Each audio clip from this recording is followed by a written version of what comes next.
these concepts of God are accurate.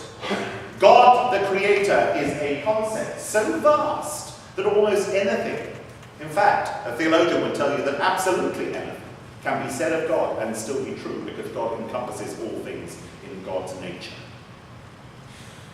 So you see, no matter what vision of God we have, there is always another one which is not necessarily incompatible. There is this paradox that God can exist on layer or layer after layer, on level after level after level, and be true in numerous different lives, maybe even in 6.5 billion different lives. And almost invariably, it's our concept of God which comes up short. It's our concept of God that is not big enough. I think it was Pastor Bonhoeffer who said that if your concept of Jesus isn't big enough to save everyone, then it's not Jesus. Right. Amen. A useful thing to ask somebody who comes up to you and says, I don't believe in God, especially after saying just what I've said, is, well, what God don't you believe in? Because 9 times out of 10, the God they don't believe in, I don't believe in either. You know, they usually describe, as I've said before, a God that looks very much like my father. The only difference is that he's sitting somewhere that looks like a Liberace boudoir. And there's lots of dry ice floating around. Well, no disrespect to Ken, by the way, about Liberace, but Ken's a big fan of Liberace, and we benefit enormously from that. But I don't believe that God lives in Liberace's boudoir, and I don't think that God looks like my father. So probably, the God that people don't believe in is not the God that we believe in either. And that's also a very useful starting point to have a discussion with somebody who is absolutely, completely closed to the idea of belief in God. Well, what God? What God do you not believe in? Now we come to how this works itself out, actually, as a church in this community. Now, what is absolutely vital is that we don't disengage from this community. We don't get into this mindset whereby it's called cognitive minority, where we believe that we are the holy chosen. We are the few, and everyone else is cursed and wicked and disgusting. You see where that leads. That way lies madness. You'll see a few very frustrated, wicked old people standing in Bourbon Street at the end of the week with placards telling everyone that they're going to burn everlastingly if they look up. Else is a place where the flesh is celebrated, instead of where it is considered an object of shame. And that's liberating for people.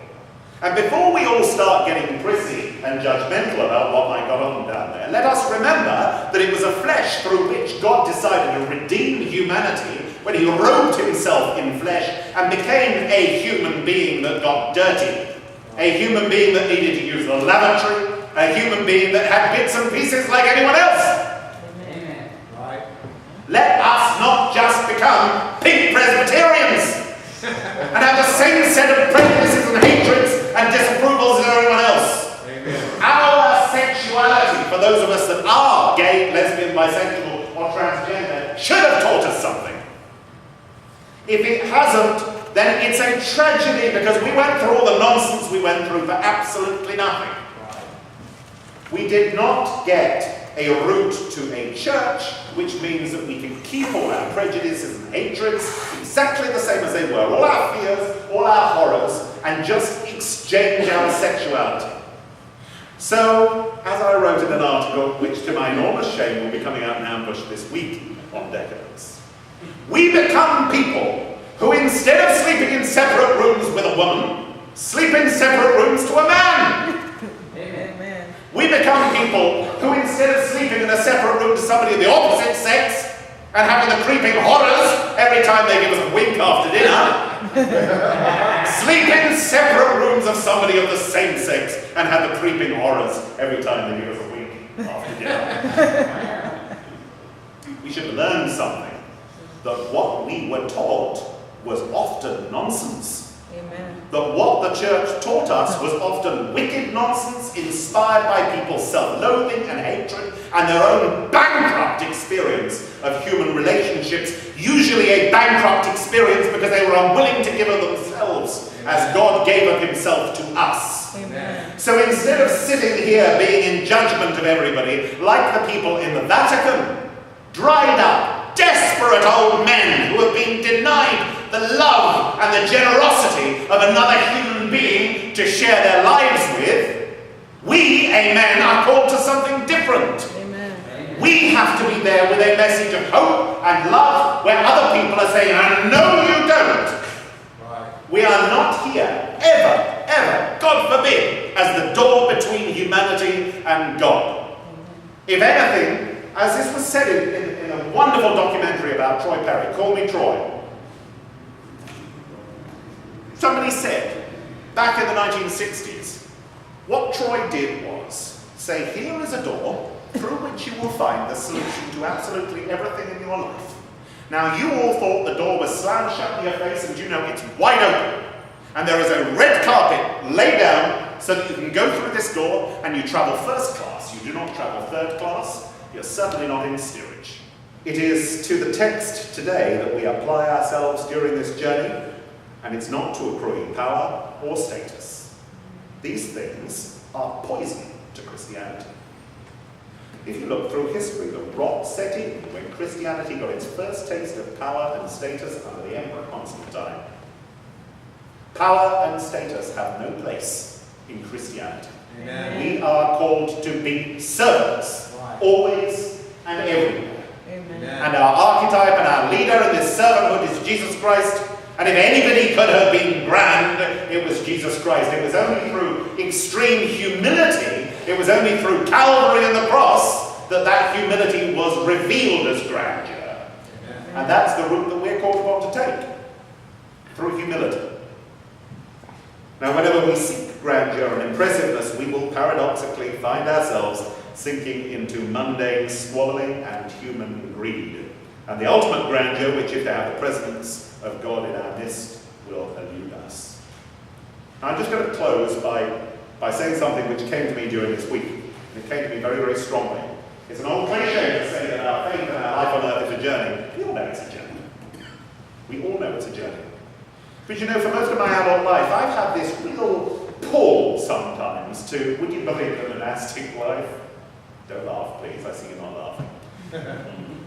To the monastic life, the idea of contemplation of God, of retreat from the world and just glorying in the presence of God.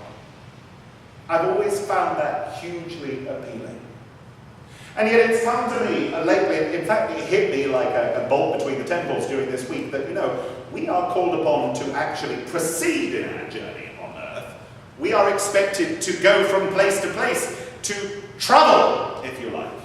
Now, the business of putting one step in front of the other is made up of all the messy things. It's made up of relationships, of friendships, of sex, of how we react to these things, of how we react to each other. It's made up of all the things which you try and avoid when you retreat from the world into either celibacy or monasticism or disapproval.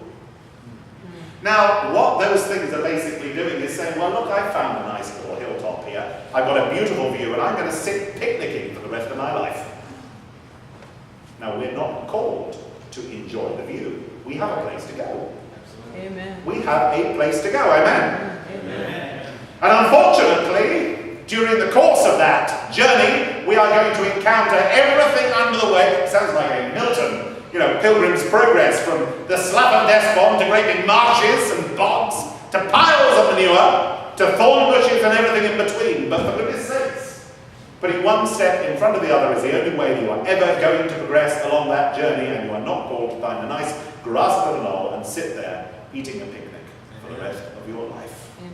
So let us, as a church, not disengage from things which are difficult, not disengage with things which we are not certain of, but be able to reach into people's lives and offer hope, and offer the good news, the real good news, not always be watching our backs necessarily. And understand that our aim here is to create a place of safety where God's presence can come into and touch the heart of everyone.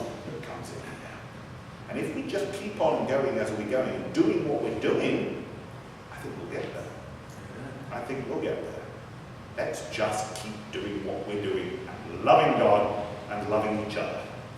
Amen. Amen.